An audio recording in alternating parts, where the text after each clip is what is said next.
Good morning, and thank you very much for joining us. I am Yori Folarin. Okay, yesterday, the country got a new president. President Bola Ahmed Tinubu was sworn in yesterday. And I'll be talking this morning with Mr. Dumebi Kachikwu. Mr. Kachikwu is well known nationally. He's a former presidential candidate of African Democratic Congress. A fine morning to you, Mr. Kachikwu.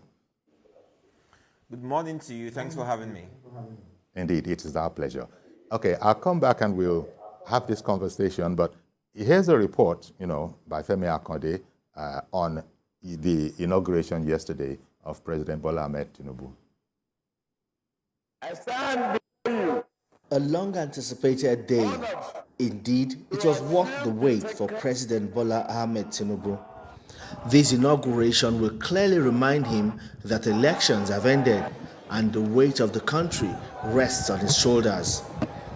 After swearing the oath of office that gives him legitimacy, Bola Tinubu was presented with the national colors that affirms him as the Commander-in-Chief of the Armed Forces of the Federal Republic of Nigeria. And then comes the inaugural speech, a statement of intent. He first acknowledged how divided the country was as a result of a keenly contested election, but he committed to strengthening the bond that binds Nigeria in its diversity. Who didn't vote for me? I thank you as well.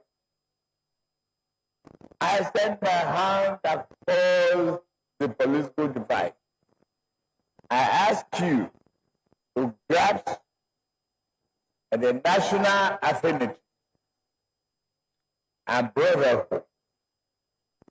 For me, political polarization has faded away. All I see here are Nigerians. President Bola Tinubu commended his predecessor for phasing out the fuel subsidy regime, an economic policy he describes as wasteful. Just as was promised in the Renewed Hope Manifesto, President Tinubu insists his administration will turn around the fortunes of the country, from security to the economy, and from agriculture to infrastructure. We shall consult and dialogue, but never dictate. We shall reach out to all, but never put down a single person for holding views contrary to our own. Now, President Bola Tinubu is expected to unveil his team, and they will be thoroughly scrutinized to see their level of competence, capacity, and political will. A brand new Commander-in-Chief of the Armed Forces, Bola Ahmed Tinubu, leading a new administration. The coming days will be crucial to see how his government will point the country in the direction of national growth and development. Femi Akande, TVC News, Abuja. Okay, our thanks to Femi Akande there, our Femi Akande in Abuja yesterday. Our guest, as I've said earlier, is Mr. Dumebi Kachikwu, who was the presidential candidate of African Democratic Congress. Okay, to you, Mr. Kachikwu. The Tinubu-Shettima, ticket campaigned on renewed hope. Did you see that sort of reflected and perhaps intensified in his inaugural speech yesterday? Well, first of all, I want to congratulate Nigerians as a whole, all Nigerians, for seeing yesterday. The last 8 years in our nation's history have actually been the toughest for most Nigerians. And a lot of people didn't make it. A lot of people lived through very, very harsh conditions. And for many of us, all we wanted was anything but the last administration to see this day. And it took Bola Ahmed Tinubu, someone with his capacity to actually manage and withstand a lot of things that were thrown at him. Many Nigerians might not understand the intricacies of our political system and the things that went behind the scenes, but that ensured that we got to see yesterday peaceful transition. But he midwifed that, he managed that, and we're alive to see these days. So I want to congratulate Nigerians.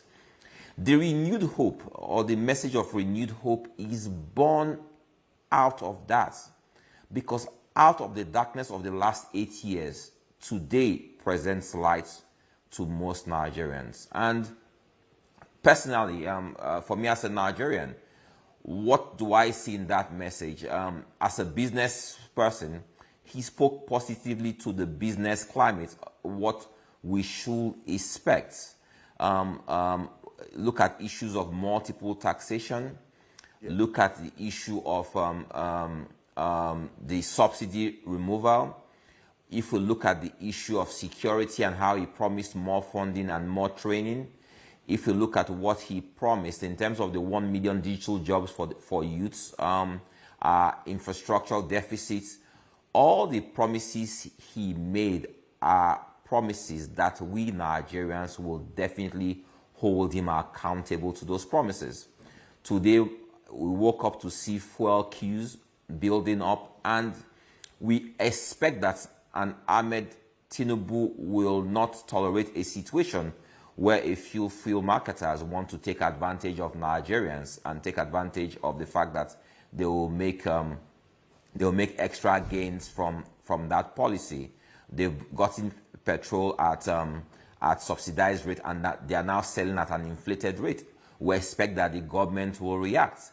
Nigerians are eagerly waiting to see or to hear the announcements of ministers and his kitchen cabinet.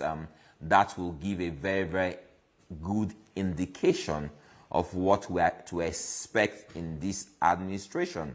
Nigerians are also watching to see how his administration will handle the sensitive issue of the Igbos or the Southeasterners. People are watching to see where the last administration failed in managing that crisis. People are hoping that Asewaju will better manage that situation. People are also watching to see the issue of the Northeast and the Northwest, where terrorists and bandits hold sway, hold huge swaths of Nigerian territory, are kidnapping, killing, and maiming. People are watching the North Central to see how he reacts to increased banditry since the elections. A lot of people have been killed. People are watching to see what will happen in Kaduna South and to see how he reacts to those issues.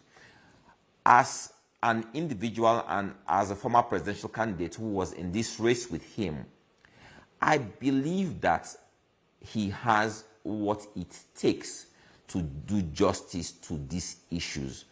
But it's not going to take one man.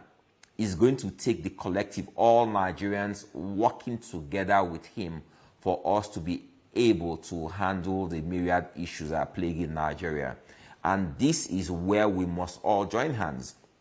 Yesterday, I was watching and monitoring the chatter on social media, and it was disheartening to see that a lot of people could not see past the letter of his speech, and all people wanted to talk about was the fact that, oh, he seemed to have certain handicaps and what have you. And I want to say this to this administration. You must be honest about whatever handicaps the president might have, any ill health he might have. I want to tell you, one of the greatest presidents of America, FDR, Franklin Roosevelt, he was challenged, his health was challenged. He was a state governor, was one of the greatest presidents of America. The FBI, the Secret Service, and his kitchen cabinet worked with him to cover that, to ensure that he held America together. Today, they see him as one of their greatest presidents. There's nothing wrong with ill health, as long as Asiwaju's mental capacity is intact. And we can see that it is totally intact. We should not let the few people who want to define his presidency around the fact that he seems to be physically ill. No, no, no, no, no. We must embrace that and look at what he brings to the table, and that is a manager of human resources. That is what he sold himself to us, as someone who managed human resources in Lagos to make Lagos one of the greatest metropolitan cities in the world. And we want to see him bring that to bear in our economy, in our nation today. And finally, let me say this before we move on. It is happening that we now have a president who is not necessarily beholden to any political godfather, because people see him as the number one godfather politically. That means Asiwaju has absolutely no reason but to do what is right by Nigerians. Thank you very much for that sort of a very comprehensive overview. And the man's speech, the president's inaugural speech, also covered quite a broad base of things.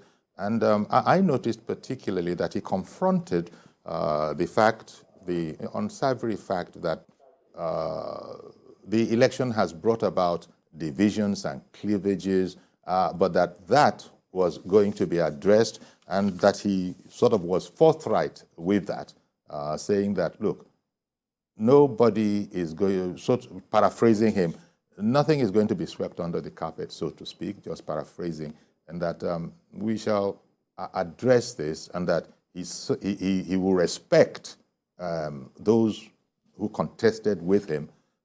These are, as you were indicating, sort of the positions of a statesman, would you not say? That's correct, yes.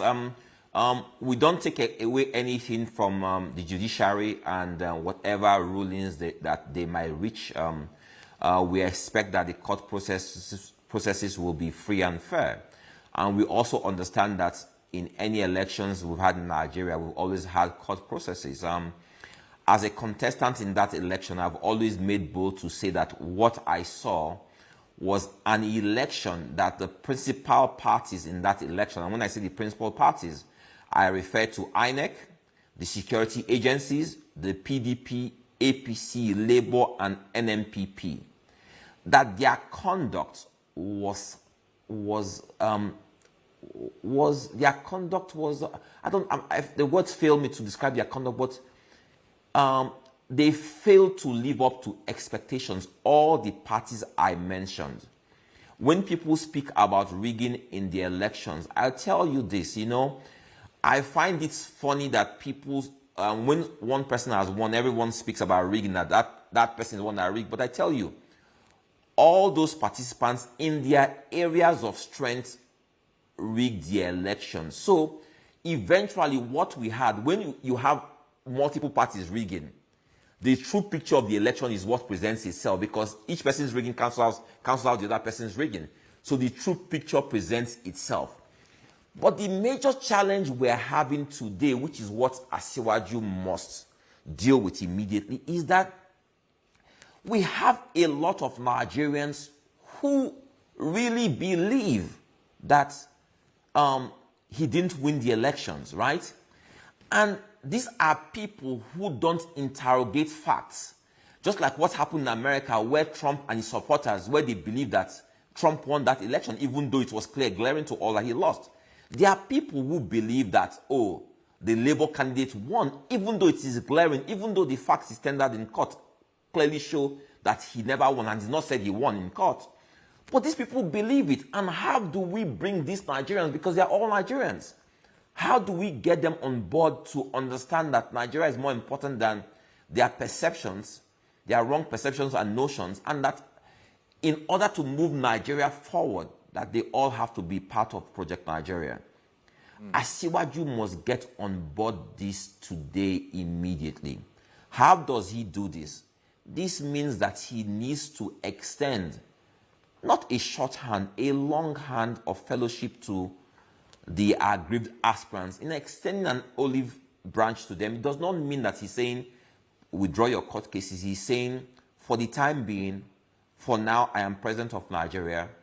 We have a Herculean task ahead of us, We must all work together to ensure that the moral fabric of our nation, that our society stays intact, that Nigerians believe that we are all one.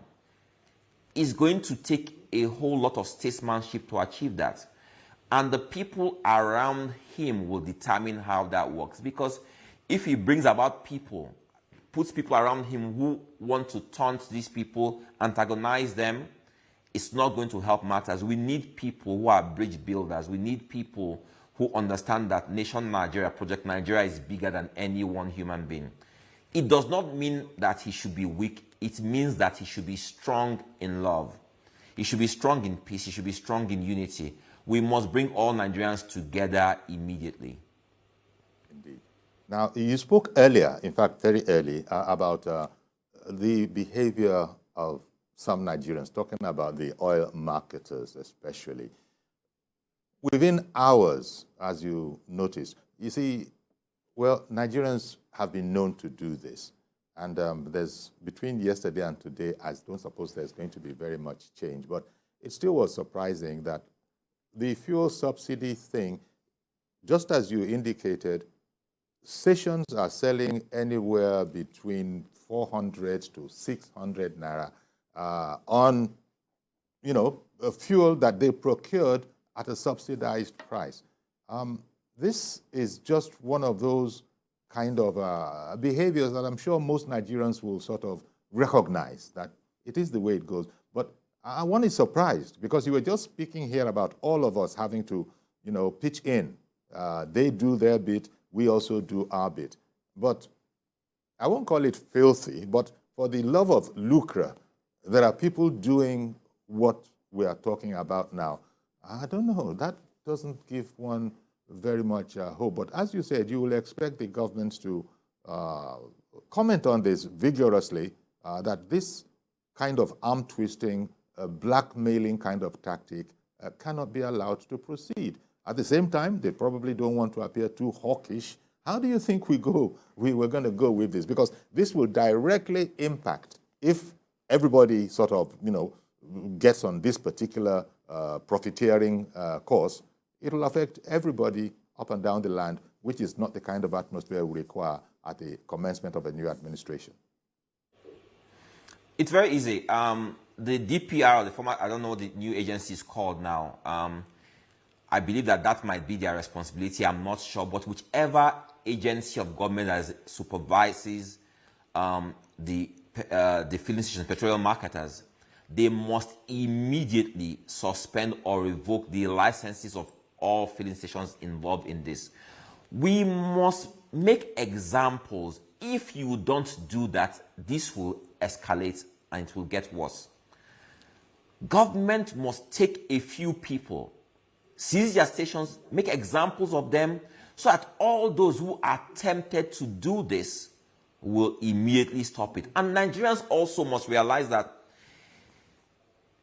even if you believe that the prices are going to go up as they should, right? If you rush to the gas stations today to buy gas, that gas must finish within a week or 2 weeks, and you still get to buy gas at the prevailing market prices. So you should not be under any pressure to go to the gas stations to buy gas. No pressure whatsoever. On my way here this morning, an NNPC filling station, they were encouraging this by what? They closed one gate, opened only one gate, using just 2 pumps. What are they saying to people? They are trying to give them the impression that they don't really have products, which is not true.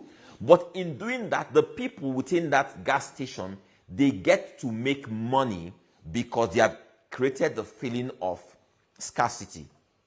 And this is what a lot of these people are doing. They are taking advantage of Nigerians. So government must make an example of a few people across the country. By the time you revoke their licenses, seize their filling stations, this will end immediately.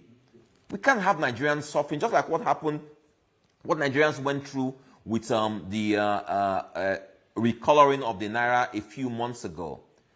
That almost destroyed our economy, sent people into the poverty bracket.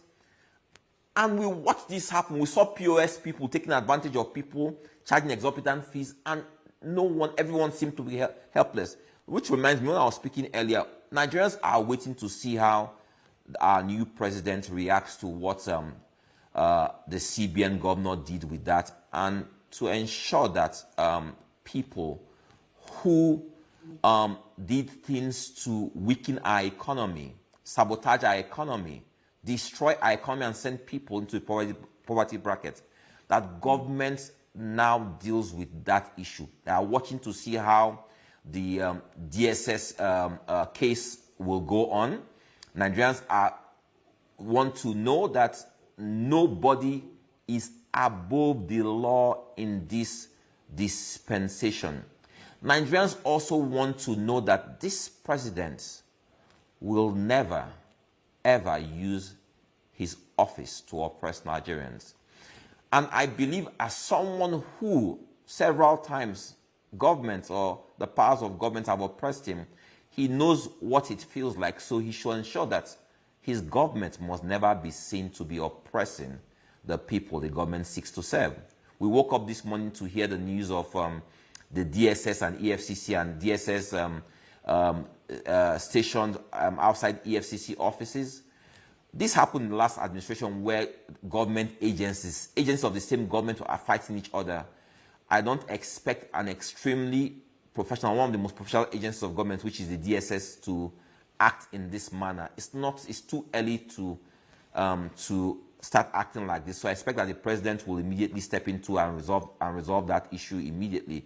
I expect a lot from this president, like most Nigerians. Yes. It's a government of hope.